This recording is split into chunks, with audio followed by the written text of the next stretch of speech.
Pertama sekali, setinggi-tinggi tahniah saya ucapkan kepada Dewan Perniagaan Melayu Negeri Kedah. Berikan tepukan kerana kita dapat menjayakan Mesyuarat Agung tahun ke-50 kita. Telah bermakna kita 50 tahun berjuang untuk mengangkat ekonomi bangsa demi agama, negeri dan negara kita. Ini adalah satu perjuangan mulia yang dilakukan oleh tuan-tuan dan puan-puan semua, meneruskan satu impian yang pernah dititipkan oleh nenek moyang kita, agar terus berusaha untuk mengangkat maruah diri dan bangsa setinggi mungkin seperti mana sahabat-sahabat kita bangsa Cina, India ataupun mereka dari luar negara yang pernah mencengkam ekonomi kita puluhan tahun lamanya, kalau tidak ratusan tahun.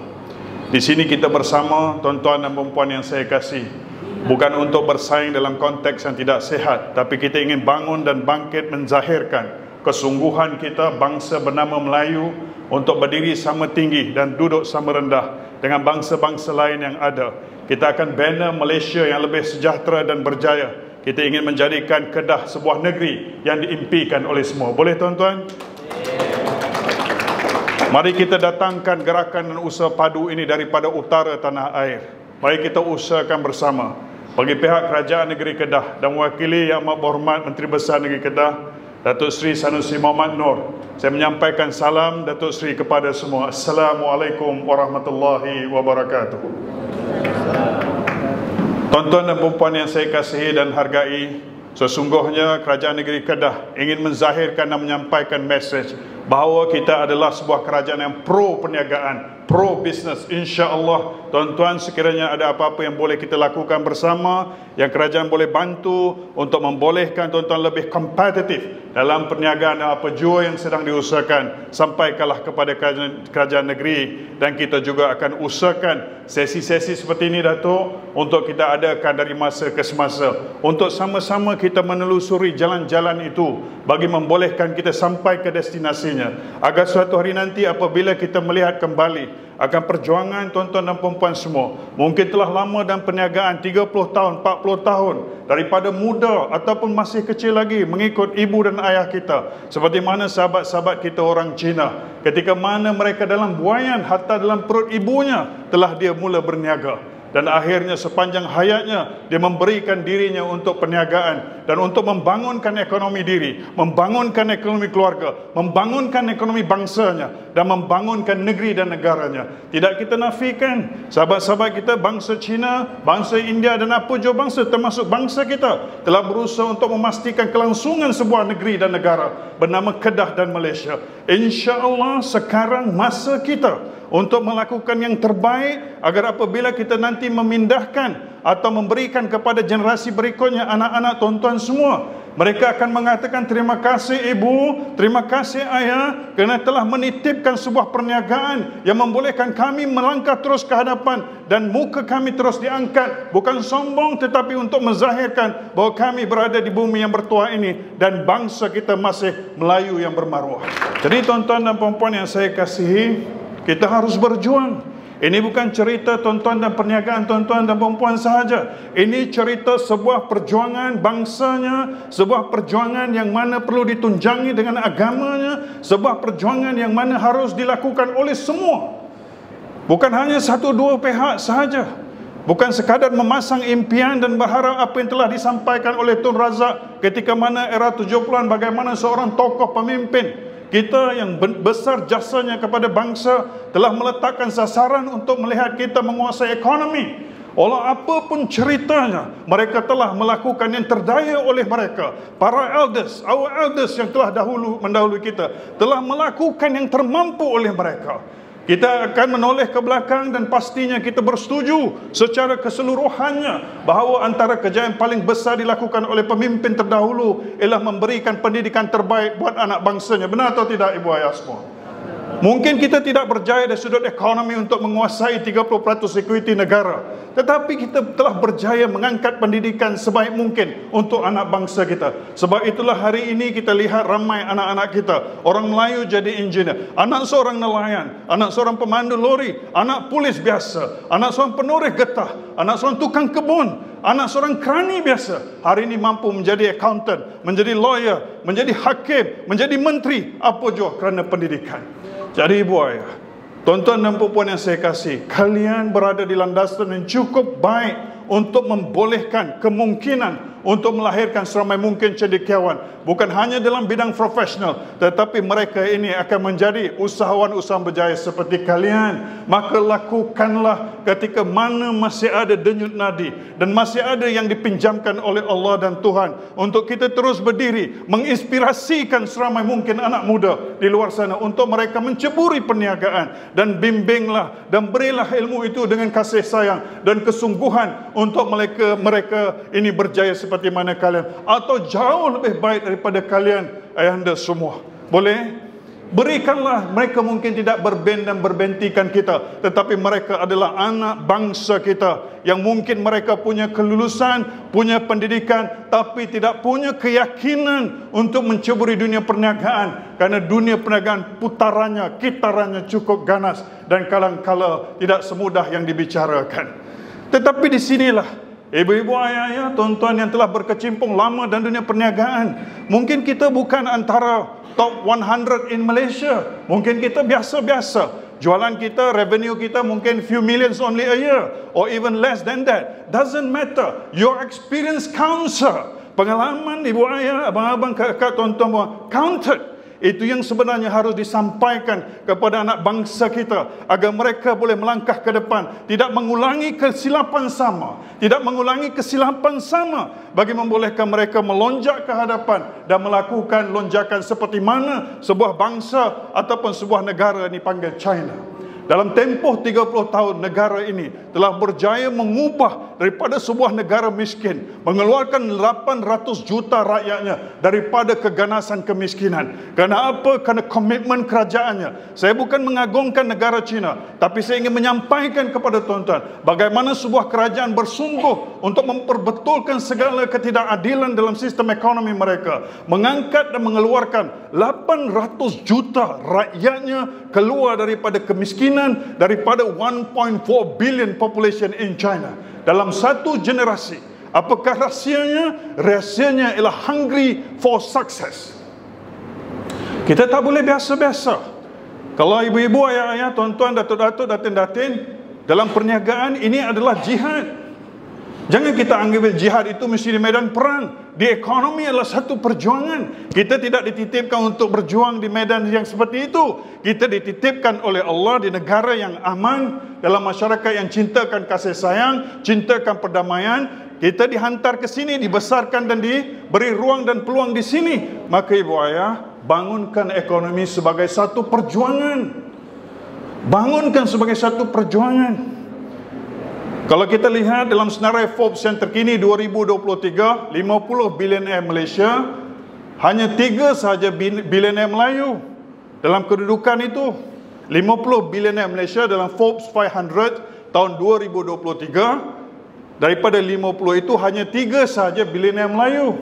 Nombor 11, nombor 24, nombor 34. Ada 3 bilioner India, sahabat kita, right? Dan ada seorang bilioner berbangsa Siam, dan ada 43 bilioner berbangsa Cina. Ini realiti yang harus kita terima. Kenapa mereka berada di kedudukan itu? Mungkin mereka satu generasi atau 2 generasi telah mendahului kita. Kita selalu dengar ibu-ibu kita, ayah-ayah kita dulu, hatta saya, mak saya pegawai getah. Kalau abang kakak orang susah, kita dulu datang daripada kehidupan yang sama. Hidup di dalam kebun getah, kadang-kala bunyi riang-riang. Tahu abang kakak bunyi riang-riang waktu petang? Kadang-kala sayu, kadang-kadang kita dengar. Hari ini apabila saya balik kampung, saya saja lalu kawasan-kawasan kebun getah, mengimbau kembali kenangan saya dengan arwah mak saya. Bunyi itu sangat saya rindui. Itulah bunyi ketika mana saya dibesarkan dahulu. Tapi masa saya kecil, mak saya pesan. Mak saya kata, "Hai, belajar sungguh-sungguh nak, jangan main-main. Kita orang susah. Orang susah tak ada siapa peduli kita. Hai, usahakanlah yang terbaik ketika di sekolah. Besok bila besar jadi orang berjaya, jadi doktor, jadi lawyer, jadi engineer, jadi guru," mak saya kata. Saya kata, "Baik mak." Mak saya tak pesan, Datuk. Kalau mak saya pesan jadi ahli perniagaan, mungkin saya jadi ahli perniagaan. Saya ikut, saya taat cakap mak saya. Mak saya suka belajar rajin-rajin, tapi mak saya tak katalah jadi profesor. Dia kata jadi guru. dalam banyak-banyak wishlist mak saya tu, saya jadi pendidik. 23 tahun. Tuan-tuan dan puan-puan, datuk-datuk, datin-datin semua, saya menghambakan diri dalam pendidikan. Saya tahu saya takkan kaya jadi seorang pendidik. Saya takkan kaya. Tapi saya cukup bangga. Hari-hari saya pergi mengajar ke kuliah saya cukup bersemangat menyampaikan mesej kepada anak-anak kita. Saya kata, belajarlah rajin-rajin. Kamu kena lebih pandai dari saya. Kamu lebih pandai dari saya sebab saya mengajar kamu. Saya nak suatu hari nanti kamulah yang berada di barisan paling hadapan untuk mempertahankan bangsa kita, agama kita, negeri dan negara kita. Saya cakap pada anak-anak saya, dan saya kata bukan hanya pada anak Melayu, anak orang Cina, orang India, anak sahabat-sahabat kita, apa juga bangsa. Sebab mereka lah masa depan kita. Dan kalau mereka bijak dan terpelajar, ayahanda semua, mereka akan tahu mencari formula bagaimana untuk hidup secara harmoni. Orang yang selalu berbalah dan selalu saling mempersalahkan adalah orang yang tidak mempunyai kefahaman tentang untuk membina kekuatan daripada kepelbagaian. Setuju? Ini yang berlaku hari ini. Dan saya harap kita di Kerajaan Negeri Kedah ini akan sentiasa bersatu, regardless of our political understanding or ideology. Hari ini masa kita untuk bersama membina sebuah negeri yang berjaya. Ibu-ibu, ayah-ayah, hari ini kita dalam konteks GDP, ya, negeri kita KDNK berada 3 paling bawah dalam negara kita Malaysia. Takkan kita nak duduk diam saja dan kata tak apalah, itu realiti. Saya ingin menyatakan hari ini, marilah sama-sama Dewan Perniagaan Melayu Malaysia Kedah untuk kita bersama menyumbang kepada kebangkitan ekonomi dan pengembangan GDP negeri kita hari ini 50 bilion kepada 100 bilion insya-Allah dalam tempoh few years ahead. Kita telah ada asas. Ibu-ibu, ayah-ayah, tuan-tuan, puan-puan, abang-abang, kakak-kakak semua telah mempunyai perniagaan. The only thing that we need to do is to take it seriously and really go into it and give your level best, exceed people expectation and be part of this journey. Nothing is impossible. Hari ini kita bawa pelabur-pelabur. Kadang-kadang saya duduk juga fikir, memanglah sebagai exco pelaburan dan industri, saya rasa gembira lah to a certain extent. Tahun ini 2023 baru je concluded recently, ya, kita bawa 28.7 bilion pelaburan ke negeri kita Kedah, the second highest for manufacturing in the country selepas Pulau Pinang. Kita dah beat Selangor, kita dah beat Johor. Kita second best in manufacturing. Kalau kita cerita 10 tahun dahulu, orang tak lihat pun kita. Hari ini kita kata betul, realitinya spill over from Pulau Pinang. Tak ada siapa boleh menafikan. Tetapi Pulau Pinang started 20-30 tahun dahulu. Tanahnya basically sold out. Dan kita ada ample land everywhere. From south of Kedah up to the north of Kedah, Bukit Kayu Hitam. Kita sedang strategize to bring more. Jadi tuan-tuan dan puan-puan yang saya kasih, if let's say every year on average kita bawa 30 bilion pelaburan ke negeri kita, mereka melabur sebanyak itu duitnya. Tidakkah kita syarikat Bumi Putra kena tahu syarikat apa yang masuk, bagaimana saya boleh menjadi sebahagian daripada vendor pembekal kepada syarikat multi-billionaire ini, MNCs ini. Ini perlu kita susun strategi ini. Jadi Datuk, saya nak cadangkan kalau boleh nanti kita buat bengkel kan. Kita bengkelkan, kita sit down, panggil syarikat-syarikat besar ini, contoh ATNS melabur 8.7 bilion di Kulim, right? Syarikat Jinjing Solar melabur 2 bilion. Ryzen Solar melabur 45 bilion. Ini semua kadang-kadang figure ni Datuk beyond our comprehension. Kita pun tak boleh bayang punya kayanya diorang ni. Dan dia nampak kita bukan sebab dia suka orang Melayu, bukan sebab dia suka masakan kita sedap. Dia nampak negeri ni aman, negara ni aman, political stable. Walaupun kita hari ni nampak macam ribut, ribut secawan kopi. Tuan-tuan tahu ribut secawan kopi kacau laju-laju, tapi dalam cawan tu juga. Right, ribut secawan kopi kita ni. Politik kita hari ni social media cukup ganas lah, tapi ribut dalam phone je semua kita. Bertenang dan bersabar. I believe federal government also working very hard. State government tu. Jadi maksud dia, marilah kita ni orang Melayu. Saya kata ribut secawan kopi. Dalam cawan kopi tu memang kalau kacau laju tu sampai terpelanting lah, terpercik lah. Tapi dalam cawan je. So balik pada cerita kita tadi, kita kalau boleh Datuk, kita buat bengkel. Kita panggil beberapa company, dia share dia punya way forward of their company. Kita tengoklah berapa banyak kita dalam E&E, electrical, elektronik ke, dalam apa-apa bidang lah, ya, yang kita boleh susun dan kita study. Dan benda ni saya bukan nak buat eksklusif untuk orang Melayu. Untuk sahabat kita orang Cina, Mr. Ang, kita buat sama. Orang India, orang Siam, siapa juga.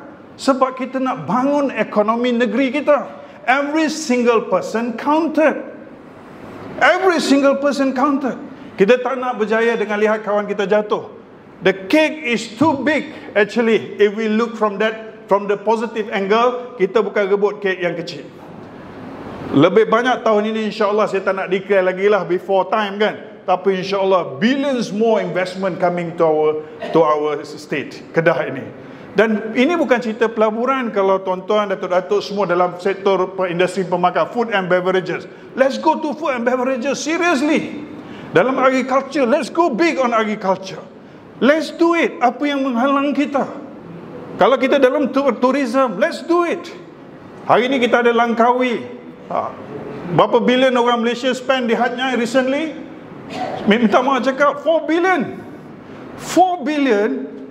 Orang kita all the way from Johor travel north, alright, lalu daripada state kita Kulim Bandar Baru sampai Bukit Kayu Hitam atau Padang Besar, basically spend nothing. Sorry to say that. Right? Kalau dia berhenti pun dia semayang dulu untuk jamak kasar dia, dekat mana-mana, sama ada di Tapah ke ataupun di Gurun, right? Dan sorry to say, dia pergi singgah toilet saja dulu. Lepas tu dia kata kita jangan makan dulu, kita makan kat danau dia punya kambing apa? Harimau menangis ke apa dia panggil lah. Right? Jadi semua decide, condition their mind to spend their money there. Why? Because Thais people, Thais businessmen ni, dia dah faham dah kita punya pattern, dia dah study kita. Kita suka murah, betul tak? Kita suka murah, kita suka quality. Am I right? Tanya kita pun sama. Kalau hotel 3 star tapi servis macam 5 star, harga 3 star, servis 5 star. Suka tak? Suka. Kalau kata restoran tu, kedai makan tu, ya, macam 5 star restoran tapi dia punya harga macam roadside punya harga. Suka tak? Suka. So they understand that. Then they ensure dia punya business people jangan naikkan harga unnecessarily. So semua orang faham. Bila semua orang faham, semua orang give a positive vibes. Spend sana murah lah, makan murah, hotel murah, RM80 tapi hotel bersih, cantik, everything. Every single person who come back from Thailand, dia cerita benda sama, and dia cakap dengan kawan dia kata next trip to Hat Nyai, next trip to Hat Nyai. And we spend 4 billion in Thailand. They spend, basically our people spend very little. Sama ada kalau kata state of Kedah lah, jangan cakap boleh lah. Kita cakap dekat Bukit Kayu Hitam, how much we cash out? Changlun, Hosba, Jitra, Alusta, Gurun, Sungai Petani, semua Datuk tinggal berhenti kat Gurun, pergi toilet je dulu. Minta maaf lah cakap tu. Kan? Dia tak spend kat tempat kita. So saya cakap dengan BDP baru ni Datuk. Saya cakap BDP, kita ada Tasik. Betul tak? Such a fantastic, kalau nak kata RNR pun boleh, ataupun highway city pun boleh. You know, kita tak ada city by highway. Highway kita masuk daripada Kulim Bandar Baru sampai Bukit Kayu Hitam, ada tak kita punya bandar cross the highway? Tak ada. Tapi dekat Juru ada auto city, am I right? That's what we call highway city. Kita tak ada. Kalau ada dia kata Napur lah, dia kata takkan ni highway city Kedah. Kalau pergi further down jumpa Changlun tempat saya, takkan ini highway city Kedah. We need to develop satu, you know Datuk, ini boleh tengok ni, BDP ada tanah. Saya cakap recently dengan BDP, jangan semua pergi buat rumah. Kalau semua tanah buat rumah, jual rumah dapat untung, beli tanah balik buat rumah, akhirnya kita akan jam. Sebab bila kita beli tanah, buat rumah, jual, dapat untung. Pergi beli tanah baru, sure mahal daripada tanah kita beli dulu. Beli pula, buat rumah lagi mahal, jual. Lepas tu lama-lama tanah pun tak ada, duit pun dah tak ada, jam. Ada tanah, jangan jual. Kalau tanah besar, work with the state government, ataupun we can consolidate the land, buat industrial park. Leasekan tanah tu. 60 tahun tanah tu still kita. Jangan jual. Contohnya ada 1000 ekar. Our friend Mr. Ang, mungkin kawan-kawan dia ada 1000 ekar ke mana-mana kan. Jangan jual. Once you jual your land, that is it. Tapi kalau kita pajakkan tanah tu, kalau jadi industrial park 60 tahun. 60 tahun kita dah tak ada, tapi anak kita jadi multi-billionaire. Why? Because we inherit land, industrial land. Kalau hari ni dekat Kulim boleh jual RM60 sekaki, dekat Kulim High-Tech Park atau RM50 sekaki, bayangkan lagi 60 tahun how much is going to be. Ini kena start working out. Datuk, usahawan Bumiputra, usaha Melayu, kena start fikir ni. Di PMM mungkin kena ada consolidate, start buying land. Buat land bank kita. Datuk buatlah macam mana dia punya TOR tu, ya, the interests are safeguarded by the TOR ataupun kita punya garis panduan tu. Kita Dewan Perniagaan mesti ada buying our land. We must have our land bank. Kalau kita work as individual, kita akan ada ni lah. Tapi kita cakap, okay, kita punya 10% of our profit kita akan masuk dalam tabung Dewan Perniagaan ni, mesti dijaga dengan betul, diaudit dengan betul. We start buying land. We start to accumulate our land. Daripada situ tengok kawasan-kawasan strategik, kita nampak ada potensi jadi industrial park, kita approach state government, kita ada 500 ekar, kita ada 200 ekar, kita nak bangunkan SME park, kita nak bangunkan, dan DPM akan jadi sebuah pertubuhan yang kaya kalau boleh berniaga lah. So, kita boleh macam Datuk kata nak bagi pada sekolah, nak bagi pada pendidikan, nak bagi pada ibu-ibu tunggal, anak-anak yatim. Right? So, that is the thing. Ya, kita ambil contoh cerita Atiyah Solah. Nak dengar nama Atiyah Solah? 10 orang sahabat, 9 orang sahabat di Mesir. Dia belajar daripada sebuah universiti di Mesir. Pernah dengar cerita ni? Dalam bidang pertanian. Ketika itu kehidupan sangat susah. Jadi mereka grad pada universiti, tak ada kerja. Kehidupan susah. Akhirnya mereka decide kita kena buat sesuatu. Mereka berkawan, 9 orang berkawan, dan mereka mengusahakan perniagaan. Mereka nak cari 10 orang partner. Kalau ambil contoh zaman dia orang tu, dia nak kumpul modal satu orang 200 pound Egypt. 200 pound Egypt masa tu mungkin RM50 kita, tapi 200 pound Egypt hari ni lebih kurang RM20 kita. Ya, maksudnya the value of Egypt punya pound tu lebih kecil lah hari ni daripada dulu. So dia orang kumpul itu, ya, lebih kurang RM50 kita, 9 orang. 9 kali 50 berapa? Betul tak? Okay, 450 kan? Small lah, I think small lah. Tapi masa tu, tahun-tahun tu memang okay lagi lah kot, to start small. Dia cari seorang lagi partner nak jadi 10 orang. 10 kali 50, 500 pound Egypt kan? Ataupun 1000 pound Egypt. Ataupun kita punya 500. Tak jumpa. Pernah dengar cerita ni? Mungkin pernah, mungkin tak pernah. Tak jumpa 10 tu. Atiyah Solah ni kata kat kawan dia 9 orang tu, tak mengapalah. The 10% is Allah SWT. We assume Allah have put 10% modal dia. Sahabat, tuan-tuan, apabila keyakinan kepada Allah mengatasi makhluk, dia punya impak lain macam.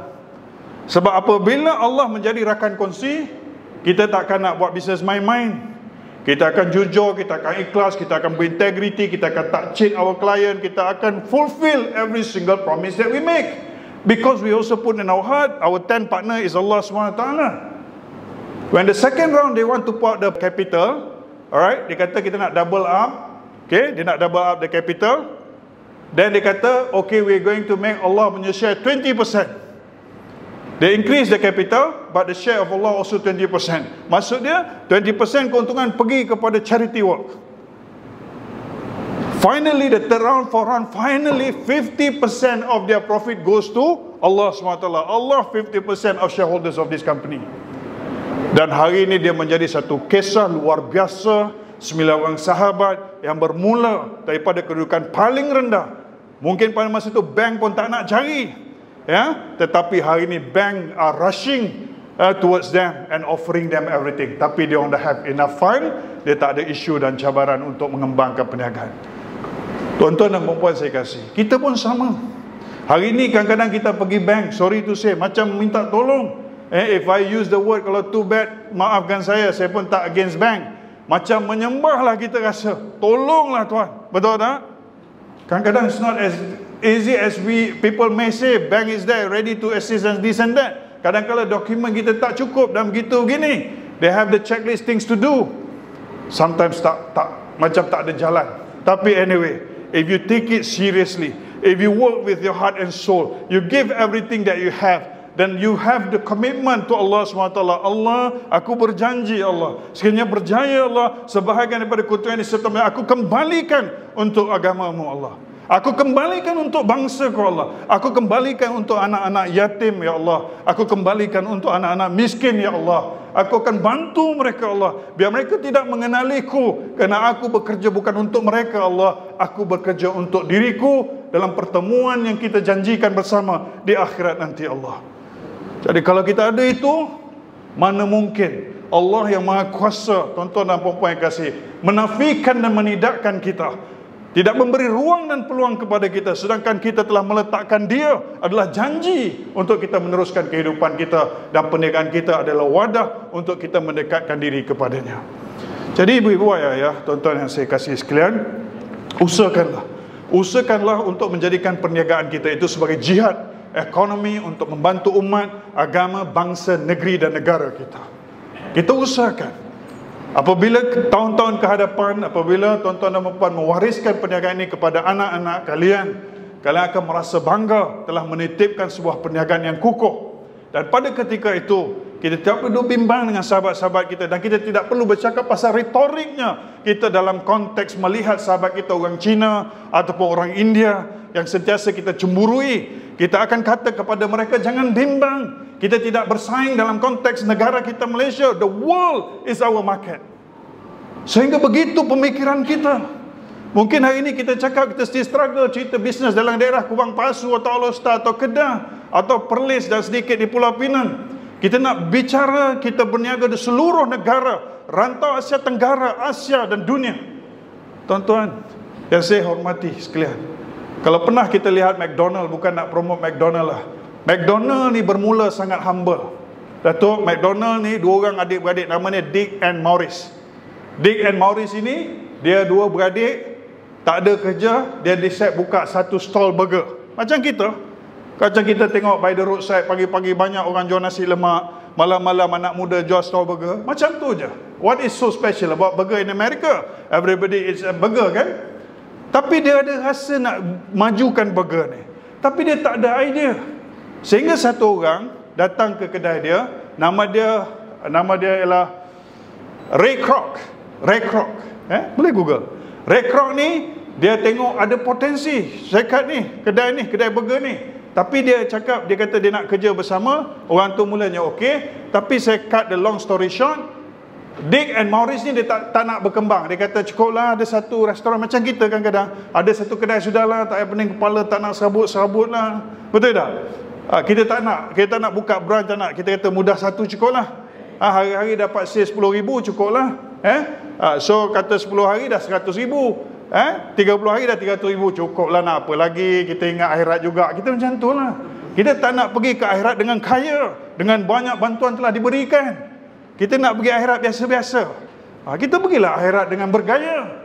Kalau boleh lah macam tu. Walaupun kita tahu Abdul Rahman Auf adalah antara sahabat yang paling akhir dia dapat masuk ke syurga kerana hisapnya yang terlalu panjang atas kekayaan. Tak apalah, tapi masuk syurga. Betul tak? Jadi tuan, kalau saya ringkaskan tadi, Dick and Maurice ini finally dia kata, kami tak naklah terlalu ambitious sangat begitu begini. So Ray Kroc ni kata, boleh tak saya beli syarikat ni? Dia kata, ini bisnes bagus ni. Dia kata, kita pun tak pening kepala lah. Kita punya jualan sehari masa tu lah. Masa tu, I think about 70 years ago. 70 years ago, you can correct me. Bila McDonald ditubuhkan. So masa tu dia tengok hasil jualan pun taklah bagus mana. Jadi dia kata, baik kita jual lah. So Dick and Maurice ni jual kepada Ray Kroc. Ray Kroc 5 tahun pertama, dia tak ambil gaji. Ni dia tak ambil gaji, boleh survive makan burger je lah. Tak ambil gaji. Gaji dia tu dia akan jadikan macam modal pusingan balik. Sepatut dia ambil gaji lah, kata dia ambil gaji lah, kata $500 lah masa tu. Dia tak ambil. Dia kata biar duit tu dalam pusingan modal perniagaan dia. Akhirnya tuan-tuan, daripada kesungguhan dan komitmen Ray Kroc ini, he is the architect of McDonald. Hari ini McDonald adalah $1 billion company, jual burger saja. So saya tak kata kita kena rocket science. Saya tak kata kita kena jadi syarikat EV, electric vehicle. Saya tak kata kita. Starbucks lebih kurang 70 years ago, kopi je. Tapi macam mana nak buat kopi tu, buat orang rasa sangat warm dengan kopi kita, bukan kopi itu panas. Tuan-tuan, saya habiskan cerita rekrut tadi. Akhirnya daripada situ dia buka branch. Rahsia dia bukan jual burger, tuan. Apakah sebenarnya rahsia kejayaan McDonald? Real estate. Dia ada restoran dia di setiap bandar-bandar besar dunia. Di situ dia ada, katalah di tengah New York ada satu tapak, tengah kata Los Angeles, tengah bandar mana London, tengah bandar Tokyo, dia ada real estate. That land, that piece of land, remember tadi saya cerita pasal tanah, that land become their real asset. They're rich because of that. When they have land, banks are flocking to them to give anything they want. They expand. Lepas tu dia expand business through franchise. Pakai duit orang, dia kawat je untung. They supplies everything, tetapi fee paid by the franchisee. That's where they make billion. Jadi tuan-tuan, sama juga dengan Starbucks. Bukan nak cerita pasal Starbucks ni hebat ke? Apa ni YB cerita dia, orang boycott dia cerita pun McDonald. Tuan-tuan janganlah spin kalau ambil gambar ni. YB Haim promosi dah ni bagi contoh. Starbucks tuan-tuan, ni nak cerita ni. Coffee, nothing special, am I right? Tapi anak-anak kita, sorry to say, di universiti Mr. even UM, anak-anak kita sanggup simpan duit nak beli a cup of a caramel latte ke apa ke, RM16. Why? Because prestige, brand, image. Betul tak? Starbucks, nama Haim. Betul tak? Minum tu daripada tengah hari sampai petang. Starbucks. Ini kita tak boleh nafikan. Anak-anak kita sanggup tak makan sebab dia nak pergi tempat yang macam ni. Kita dulu tak macam tu, kakak-kakak. Betul tak? Kita dulu di asrama, di hostel, makan Maggi dalam baldi. Kan? Ada heater. Minta maaf lah Datuk, kalau Datuk di tempat yang prestige lain cerita. Tapi kalau kita dalam baldi tu, rebus kerang pun dalam baldi, letak heater, okey, survival. Tapi anak hari ni tak macam kita tak boleh suruh dia. Dulu kita nak jimat, basuh kain kita pakai tangan. Betul? Mak ayah fikir nak minta mak tak ada duit lah, macam mana pun cuci pakai tangan. Betul? Hari ni budak-budak nak pergi laundry. It's a necessity, bukan lagi satu benda apa ni, keperluan dah, bukan kehendak. So balik cerita Starbucks, kenapa Starbucks boleh menjadi begitu sellable? Walaupun harga mahal, kopi tu lebih kurang aja. Kerana dia punya, tapi Starbucks Malaysia tak macam level tu lah. Di US ni, they are trained to memorize every single customer yang beli kopi dia. Contohlah saya Haim kan, contoh dia first time saya travel, dia akan tanya, that's why Starbucks tanya name, dia tanya nama. Sebenarnya staff tu kena memorize my name dan recognize my face. Kalau next time I datang, I can tell, they can call me, hey, good morning Mr. Haim, good morning sir, how are you Mr. Haim, how do I feel, apa rasa saya abang? Dia ingat nama saya lah, betul tak? How's your day? Where are you heading to? Katalah dekat airport, where are you heading to? I'm going back to Malaysia. Wow, what a fantastic country that I heard about Malaysia. Mungkin dia cakap macam tu kan, I wish one day I'm going to Malaysia. Apa saya rasa? You must come to Malaysia. Kita pula siap, this is my contact number, happen to be you in Malaysia, you just give me a call. If you want to come to Malaysia, contact me. How do I feel? I feel warm because of the services provided. So, tuan-tuan dan puan-puan, mesej saya tadi, kita kena nampak bagaimana nak positioning perniagaan kita menjadi strategic asset kepada diri kita, keluarga kita, negeri kita, negara kita. Kembangkanlah, you have the foundation. Abang-abang dan kakak-kakak dalam perniagaan hari ini bukan by chance, it's by design Allah SWT. Mungkin abang dan kakak, tuan-tuan dan puan rasa kebetulan. Tidak kebetulan. Tidak kebetulan. Sebenarnya Allah yang titipkan jalan ini untuk kalian, dan gunakanlah jalan ini sebagai jalan terbaik untuk kebangkitan umat, untuk kebangkitan negeri kita Kedah, untuk kebangkitan negeri kita Malaysia, insya-Allah. Right? Dan jadikan dia aset terbaik, dan berikan perkhidmatan terbaik dalam apa juga aktiviti atau business transaction yang kita buat. Integrity. Berikan yang terbaik kepada customer kita di luar sana, dan rebutlah peluang dalam keadaan yang sihat. Marilah kita bersama membina kekuatan kerajaan negeri. As I mentioned earlier, kita adalah pro perniagaan. Kita ingin menzahirkan bahawa kerajaan negeri Kedah hari ini bersedia untuk berganding bahu dengan semua para peniaga Melayu, Cina, India, Siamese untuk kita bina ekonomi kita. Let's make it bigger from 50 billion GDP kepada 100 billion dan insyaAllah one day 200 billion dan more seperti negeri Selangor, Pulau Pinang dan negeri-negeri lain. InsyaAllah. Dengan lafaz Bismillahirrahmanirrahim, saya merasmikan penutup Mesyuarat Agung Tahunan 50 tahun Dewan Perniagaan Melayu Malaysia Negeri Kedah. Wabillahi taufiq wal hidayah. Wassalamualaikum warahmatullahi wabarakatuh dan terima kasih.